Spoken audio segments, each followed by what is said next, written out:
বন্ধুরা দেখো, এখন আমি রেডি হয়ে গেছি আর ভিডিওটা এখন থেকে স্টার্ট করছি। এখন বেলা বাজে হচ্ছে 10টা, 10:30 মতো বাজে। 10:30 বাজে আমি এখন রেডি হয়েছি। এখন যাব হচ্ছে বাজার করতে, কারণ তোমাদের দাদাভাই গেছে ডায়ালিসিসে। তো এখন আমার কিছু লঙ্কা লাগবে, লঙ্কা নেই, লঙ্কা ছাড়া তো রান্না করতেই পারবো না, বলো একটা দুটো মানে কিচ্ছু লঙ্কা আমার নেই। তো লঙ্কা লাগবে আর কিছু কিছু জিনিস লাগবে, সেগুলো এখন আমি বাজার করতে যাচ্ছি। আর সকালবেলায় ঘুম থেকে উঠে ঘরদোর মোছা, পরিষ্কার করা, বাসন মাজা এবং জামা কাপড় ভিজানো সব হয়ে গেছে। কিন্তু আমি যদি এখন জামা কাপড় কাচতে যেতাম তাহলে আবার দেরি হয়ে যেত। তো তোমাদের দাদাভাই মোটামুটি চলে আসবে 12:30টার মধ্যে, এসে আবার খাওয়া দাওয়া করবে। সেই জন্য ভাবলাম আগে রান্না করে নিই, তারপরে কাচাকুচি পরে করব। তো এখন তাই জন্য যাচ্ছি হচ্ছে বাজার করতে, যেহেতু লঙ্কা নেই, লঙ্কা ছাড়া তো রান্না হবে না। তো এখন আমাদের কাছেই, বেশি দূর না, সাইকেল নিয়ে যাব, গিয়ে লঙ্কা নিয়ে চলে আসবো। তো চলো এখন থেকে স্টার্ট করছি। তো তোমাদের কাছে আমার একটাই রিকোয়েস্ট, ভিডিওটা পুরো দেখো, কেউ স্কিপ করো না, স্কিপ না করে পুরোপুরি দেখো। লঙ্কা আর জিরের গুঁড়ো নিয়ে বাড়ি আসলাম এইমাত্র। তো বন্ধুরা এইমাত্র বাড়ি আসলাম, এবার আমি রান্না করব। তো চলো দেখি কি রান্না করি, তোমাদের সাথে শেয়ার করছি।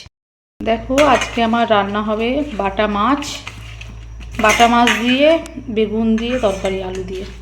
আর কিছু রান্না করব না, এই রান্না হবে আজকে। কারণ তোমাদের দাদাভাই ডায়ালিসিসে গেছে, আমি সেভাবে বাজার করতে পারিনি, রাস্তা থেকে যেটুকুনো প্রয়োজন শুধু লঙ্কাটাই নিয়ে এসেছি। আর এই যে মাছের ঝোল রান্না করব, আর তোমাদের দাদাভাইয়ের জন্য দুটো ডিম সেদ্ধ করে দেবো, ব্যাস। চলো রান্না করে নিই, পরে আবার আসছি তোমাদের দাদাভাই এলে। ও আমার খাওয়া দাওয়া সব মিটে গেল সন্ধ্যেবেলার মতো। এখন আমি ব্যায়াম করতে বসেছি।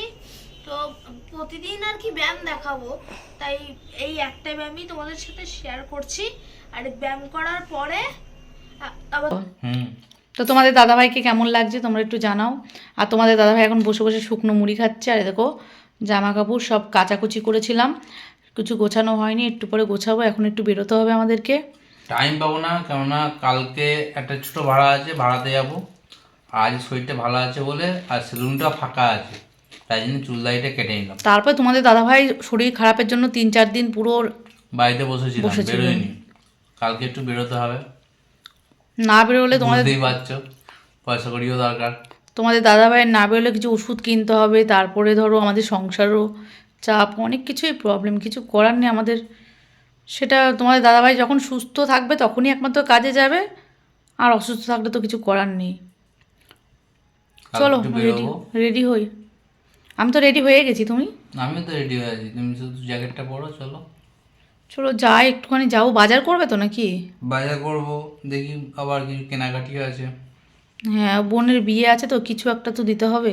তো যাই, দুজন মিলে দেখি, যাই হোক একটা কিছু দিয়ে দেবো। চলো বন্ধুরা, পরে আবার তোমাদের সাথে দেখা হচ্ছে, বাড়ি আসি তারপরে।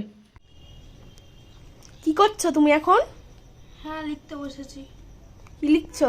এই দেখো এবিসিডি হচ্ছে।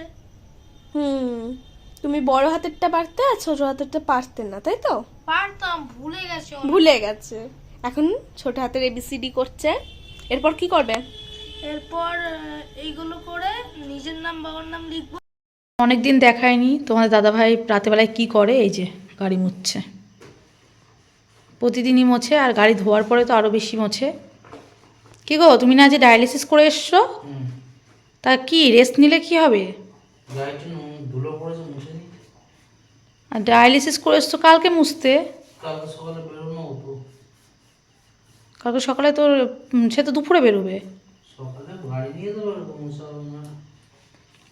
চলো খাওয়া দাওয়া করবো, রাত হয়ে গেল। তোমাদের দাদাভাই দেখো না মুছেই যাচ্ছে, এবার খাওয়া দাওয়া করবো, বলো ওষুধ খাবে, শোবো, অনেকটাই রাত হয়ে গেল। যেন বাচ্চাদের মতো হয়ে যাচ্ছে, আর জেদ বেড়ে যাচ্ছে, কি বলবো। তো যাই হোক, ও নিউলাইজার করতে রাজি হয়েছে, ও এখন নিউলাইজার করছে। আর আজকের মতো চলো ভিডিওটা এইটুকুনই। তো তোমরা যে যেখানে আছো খুব ভালো থেকো, সুস্থ থেকো, আর কেউ স্কিপ করো না, ভিডিওটা পুরোটা দেখতে থেকো। চলো, গুড নাইট।